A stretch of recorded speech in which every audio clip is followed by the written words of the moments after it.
Hello guys, welcome back to my YouTube channel. ನಾನು ನಿಮ್ಮ ಚಿತ್ರಗೌಡ. ಎಲ್ಲರೂ ಹೇಗಿದ್ದೀರಾ? ಎಲ್ಲರೂ ಸೂಪರ್ ಆಗಿದ್ದೀರಾ ಅನ್ಕೊತೀನಿ. ಮತ್ತು ಹೊಸ ಹೇರ್ ಸ್ಟೈಲ್ ಜೊತೆ ನಾನು ನಮ್ಮ ಪುಟಾಣಿ ನಿಮ್ಮ ಮುಂದೆ. ಸೊ ಈ ಹೇರ್ ಸ್ಟೈಲ್ ಮಾಡೋದಕ್ಕೆ ನಿನ್ನೆ ಎಪಿಸೋಡಲ್ಲಿ ನಾನು ಹಾರ್ಟ್ ಶೇಪಲ್ಲಿ ತೋರಿಸಿದ್ದೆ. ಸೊ ನೀವು ಯಾರಿನ್ನ ಹಾರ್ಟ್ ಶೇಪ್ದು ನೋಡಿಲ್ಲ, ಪ್ಲೀಸ್ ಆ ವಿಡಿಯೋ ನೋಡ್ಕೊಬನ್ನಿ. ಯಾಕಂದರೆ ಆ ವಿಡಿಯೋದಲ್ಲಿ ಹೇಗೆ ಹಾರ್ಟ್ ಶೇಪ್ ಮಾಡಿದ್ದೆ ಅದೇ ಥರ ಸರ್ಕಲಾಗಿ ಆ ಕಡೆ ಎರಡು ಥರ ಮಾಡ್ಕೊಬೇಕು. ಸೊ ಅದರಿಂದ ಈ ಥರ ಹೇರ್ ಸ್ಟೈಲ್ ಮಾಡ್ತಾಯಿದ್ದೀನಿ. ಸೊ ಸೆಂಟ್ರ್ ಕ್ರಾಫ್ ತೊಗೊಳ್ಳಿ. ಸೆಂಟ್ರ್ ಕ್ರಾಫ್ ತೊಗೊಂಡು ಆ್ಯಸ್ ಯೂಶ್ವಲ್ ಆ ಕಡೆ ಒಂದು ನಾರ್ಮಲಿ ಪೋನಿ ಥರ ಹಾಕ್ಕೊಂಬಿಡಿ, ಯಾಕಂದರೆ ಮೆಸ್ಸಪ್ ಆಗಿಬಿಡುತ್ತೆ. ಸೊ ಒಂದು ಸೈಡ್ ಪೋನಿ ಹಾಕ್ಕೊಂಡು ನಾನು ತೋರಿಸ್ತಾಯಿದ್ದೀನಿ ನೋಡಿ, ಅದೇ ಥರ ಸರ್ಕಲಾಗಿ ಮಾಡಿಕೊಂಡು ಅದ್ರ ಸೆಂಟ್ರಲ್ಲಿ ಹೋಲ್ ಮಾಡ್ಕೊಬೇಕು ಹೇರ್ ಹೋಗೋ ಥರ.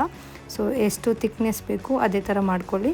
ಇವನ್ ಹೇರ್ ತುಂಬ ತಿನ್ನಾಗಿರೋದ್ರಿಂದ ಅದು ಬಾಕ್ಸ್ದು ಪೇಪರೆಲ್ಲ ಆಚೆ ಕಾಣಿಸ್ತಾ ಇದೆ. ಬಟ್ ನಿಮ್ಮ ಮಗುಗೆ ತುಂಬ ಚೆನ್ನಾಗಿ ಕಾಣಿಸ್ಬೋದು ಹೇರ್ ಚೆನ್ನಾಗಿರೋದ್ರಿಂದ.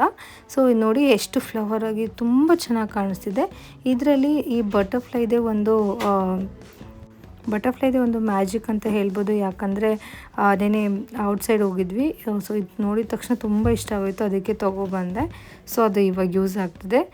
ಸೊ ಹೇರ್ ಸ್ಟೈಲ್ ತುಂಬ ಚೆನ್ನಾಗಿ ಕಾಣಿಸುತ್ತೆ. ಸೊ ಈ ಥರ ಬಟರ್ಫ್ಲೈ ಒಂದು ಇದ್ಬಿಟ್ರೆ ಮಾತ್ರ ಅದು ಮಕ್ಕಳು ತುಂಬ ಮುದ್ದಾಗಿ ಕಾಣಿಸ್ತಾರೆ ಅಂತ ಹೇಳ್ಬೋದು. ಸೊ ನನ್ನ ಮಗನಿಗೆ ಹೇರು ಫುಲ್ ರೌಂಡ್ ಮಾಡೋಕ್ಕಾಗಲಿಲ್ಲ, ಅದಕ್ಕೆ ನಾನು ಅಲ್ಲೆಲ್ಲ ಕ್ಲಿಪ್ ಹಾಕಿದ್ದೀನಿ ಟರ್ನ್ ಮಾಡಿ. ಸೊ ನೀವೇನು ಮಾಡಿ, ಲಬ್ಬರ್ ಹಾಕಿ ತುಂಬ ಟೈಟಾಗಿ ಹಾಕಿಬಿಟ್ಟು ಲಬ್ಬರ್ ಹಾಕಿದ್ರೆ ಅದು ಕೂತ್ಕೊಳ್ಳುತ್ತೆ. ಮತ್ತು ಅದು ಎರಡು ಮಿಕ್ಕಿರೋ ಹೇರ್ನ ಸರ್ಕಲ್ ಮಾಡಿ ಹೇರ್ ಪಿನ್ ಹಾಕ್ಬೋದು. ಸೊ ಅದು ತುಂಬ ಚೆನ್ನಾಗಿ ಕಾಣಿಸುತ್ತೆ. ಸೊ ನೋಡಿ ಹೇಗೆ ಕಾಣಿಸ್ತಿದೆ ಹೇರ್ ಸ್ಟೈಲ್. ಸೊ ಈ ಹೇರ್ ಸ್ಟೈಲ್ ನಿಮಗೆ ಇಷ್ಟ ಆಯಿತಾ? ಇಷ್ಟ ಆಗಿದ್ದರೆ ಇನ್ನೂ ಯಾಕೆ ವೆಯ್ಟ್ ಮಾಡ್ತಿದ್ದೀರಾ? ನನ್ನ ಪೇಜ್ನ ಫಾಲೋ ಮಾಡಿ. ಸೊ ನೀವು ಎಷ್ಟು ಜನ ಫಾಲೋ ಮಾಡ್ತೀರಾ ನನಗೆ ಮತ್ತೆ ವೀಡಿಯೋ ಮಾಡೋದಕ್ಕೆ ಮೋಟಿವೇಶನ್ ಸಿಗುತ್ತೆ ಅಂತ ಹೇಳ್ತಾ, ನಾನು ನನ್ನ ಪುಟಾಣಿ ನೆಕ್ಸ್ಟ್ ವೀಡಿಯೋದಲ್ಲಿ ಮತ್ತೆ ಹೊಸ ಹೇರ್ ಸ್ಟೈಲ್ ಜೊತೆ ನಿಮ್ಮನ್ನು ಮೀಟ್ ಆಗ್ತೀವಿ ಅಂತ ಹೇಳ್ತಾ, ಎಲ್ಲರಿಗೂ ಟೇಕ್ ಕೇರ್.